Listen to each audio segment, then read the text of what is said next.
Yes guys, how's it going? Welcome back to the channel. If you guys are new here, please do subscribe down below, smash the like button, hit the bell, those things help out a lot. YouTube's not been notifying people when we upload our videos or when we go live, so make sure that you hit the bell so that you get notified.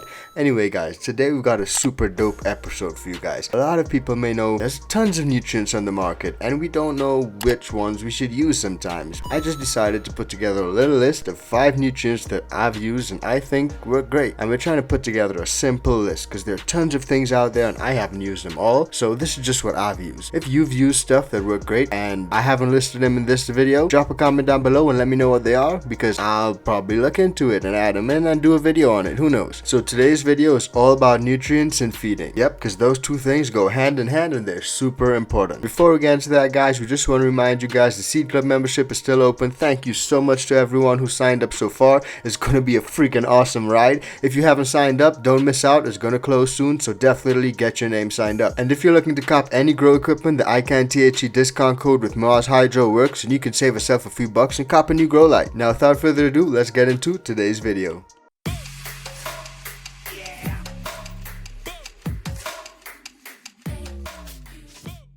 Yes guys, now there are tons of nutrients on the market today and there are loads of bottles, loads of organic things and just loads of things that you can try. So as a beginner grower, it can become very confusing to determine like what should I use to plant, what should I use to grow my plants with, what should I feed them. So a few things that we found useful are just knowing first of all what are the crucial plant nutrients that your plant needs. So there are pretty much 3 main ones and then there are a few smaller ones. Those are known as micronutrients and macronutrients. So let's just run through the 11 important nutrients for plants along with symptoms of deficiency. Nitrogen. Nitrogen is one of the most common nutrients in plants. Growers are aware of its importance. Despite that fact, nitrogen deficiency is super common. It plays a significant role in plant function and photosynthesis. Although your plants need nitrogen throughout their life cycle, it's especially important during the veg stage. Phosphorus. It's fairly unusual for cannabis plants to exhibit a phosphorus deficiency. One of the main reasons involves the pH of the water or the growing medium going above 7. Your plants will need phosphorus for photosynthesis. Phosphorus also helps with the release of stored energy and carbohydrates. Potassium. Potassium is the last of the big 3. It aids in the production and the movement of carbohydrates and sugars. It also aids in cell division and helps with water uptake, root growth, and transpiration. In essence, no potassium means no plant growth. Calcium. Your plants need calcium as it's a crucial aspect of cell integrity and overall growth. Calcium helps with the flow of nitrogen and sugars throughout your plants. Magnesium. Magnesium is one of the most important secondary nutrients. Plants use magnesium in very high amounts. If you believe your plants aren't getting enough, use some Epsom salts to deal with the issue. But make sure to distinguish between an iron and magnesium deficiency, otherwise you can end up over fertilizing your plants. Sulfur. Sulfur is an essential nutrient because it helps plant respiration and the synthesis and breakdown of fatty acids. If your soil or water has an extremely high pH, it can result in phosphorus loss, and this is a major cause of sulfur deficiency. Zinc. Your plants require zinc for sugar and protein production. This nutrient is crucial for the formation and retention of chlorophyll. It's also necessary for stem growth. Manganese. Manganese deficiencies are relatively rare in plants, but they are typically found in conjunction with zinc and iron deficiencies. This nutrient is important for creating nitrates and also for the production of chlorophyll. Iron. Your plants need iron to assist with the chlorophyll production and to reduce the assimilate nitrates and sulfates. Iron deficiency can be caused by excess levels of copper, zinc, or manganese. And lastly, copper. Now plants need copper but only in trace amounts. It's important in the reduction of oxygen while aiding in the plant's carbohydrate metabolism and nitrogen fixation. As your plants only require a tiny amount, it's relatively rare to see copper deficiencies. So now that we've broken that down, that'll give you an idea of what sort of nutrients your plant needs throughout its life so that you can make an informed decision when you go to buy nutrients. Because there's tons of nutrients, like I said, so I'm going to run through the 5 ones that I found work best for me, and you can drop a comment down below and let me know what's worked best for you, because I'm so interested to find out what other nutrients are there that work great. Because like I said, I haven't tried them all, and I don't think you have either, so let's team up here.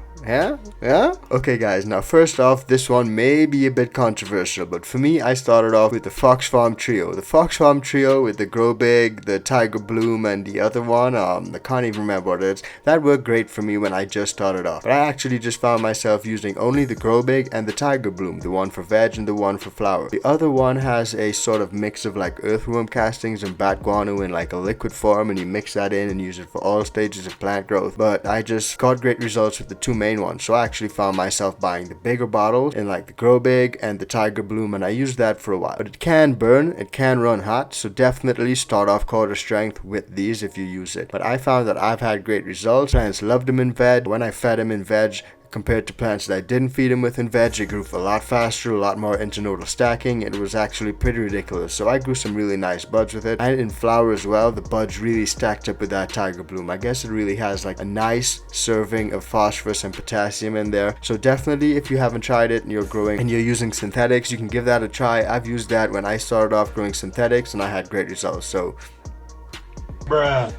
Sorry, not sorry. Now this next one I've only started to use recently. I actually picked it up for like $9 at Walmart, and it's called Alaska Fish Emulsion Plant and it's called Alaska Fish Emulsion Fertilizer and Plant Food. It's like pretty much a little bottle, and it's great for the veg stage. So it has high readings of nitrogen. I think the NPK value is 511. So it's great for indoor and outdoor plant growth. It's for organic gardening and won't burn. It's a really, really nice product. I've found that I got great results with it so far. I've started to use it with my most recent grow. It smells funky, like super funky, but it works great. So can't complain too much. If you've ever used this, let me know what you think about it, because like I said, I've only recently started to use it. It's organic and it's great for like providing nitrogen boost to your plants. Using it in the veg stage, great idea, but it may not really work throughout the flower stage. It may not work throughout the entire cycle of the plant's growth, so you may want to switch to something else when you get into flower. But for veg, hell yeah man, this shit works great. Now next up is a popular one, Gaia Green. Yep, I love it. Gaia Green is awesome. Gaia Green 444 and 284. Those two work great, and that's all about the organic stuff. So if you're growing organic, that's for you. It can run a little pricey based on where you're getting it and stuff, but it really does work great. The 444 works great for veg, so it's like an all-purpose fertilizer. It has like a lot of organic stuff in there. The Gaia Green 444 has loads of ingredients packed in there. It's got alfalfa meal, bone meal, blood meal, glacier rock dust, mine potassium sulfate, fossilized carbon complex, rock phosphate, greenwood, kelp meal, and gypsum. It's got a lot of stuff in there. It really works great. All you do is top dress, or you can mix it into your soil, and the plants will slowly eat on that, and it'll slowly break down into the soil and go up to the roots over time as you water. A lot of people do the top dressing method. They top dress with a few scoops and then they water the plants as normal and just let that settle in there. The plants love it. So Gaia Green definitely works great for me. The 444 and the 284, definitely check it out. If you've used it and you've had great results, drop a comment and let me know how those went for you. Now number 4, fish shit. Shout out to the sponsor, fish shit. Fish shit is awesome. There's over 4,000 species of microbes, more than any beneficial bacteria on the market, billions of microbes in every dose. It's OMRI certified. It's crafted at their farm, not in a lab. It increases yield up to 30%, increases flavors, oils, and terpenes, increases nutrient uptake, and works with any nutrient line. It works with any medium, guys. So this can work alongside any other nutrient. So that's why I had to add this to this list. It works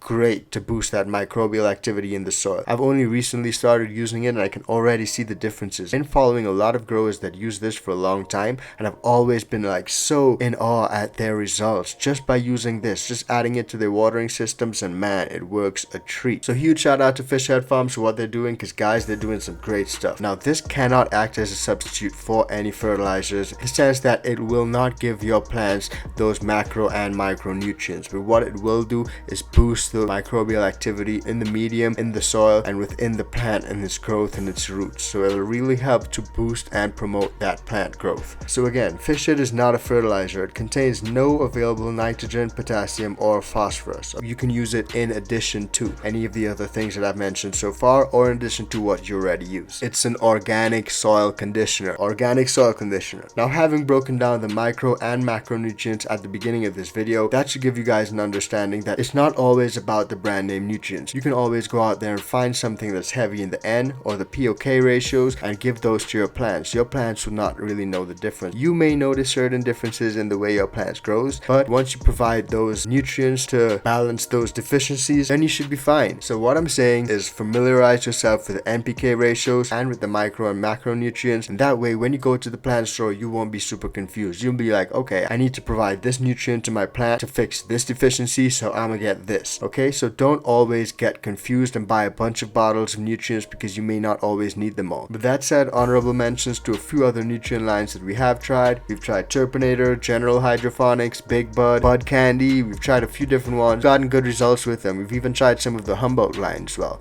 So we've gotten good results with those. So yeah, those are the main nutrients that I've found useful. I mean, I've used a few other ones as well, but I just try to keep it down and compact to give you guys like a concise understanding of the nutrients that I would recommend. But like I said, it all comes down to what you're feeding your plants and when. So once you know the NPK ratios, micro macronutrients, you can feed your plants what they need when they need it, and you won't be wasting any money. Like, who wants to do that shit? Bruh. Jeez. So yeah, guys, drop a comment, let me know what nutrients you use, what nutrients you find are best. Give me your top 5. Drop your top 5 down below, and I'm gonna check them out, and I'm gonna be hanging out down there, chilling out with you guys. So definitely, please do subscribe down below, smash the like button, hit the bell. Remember, YouTube's not been notifying, so you gotta hit the bell. And we'll head out, and we'll see you on the next one. Peace, fam.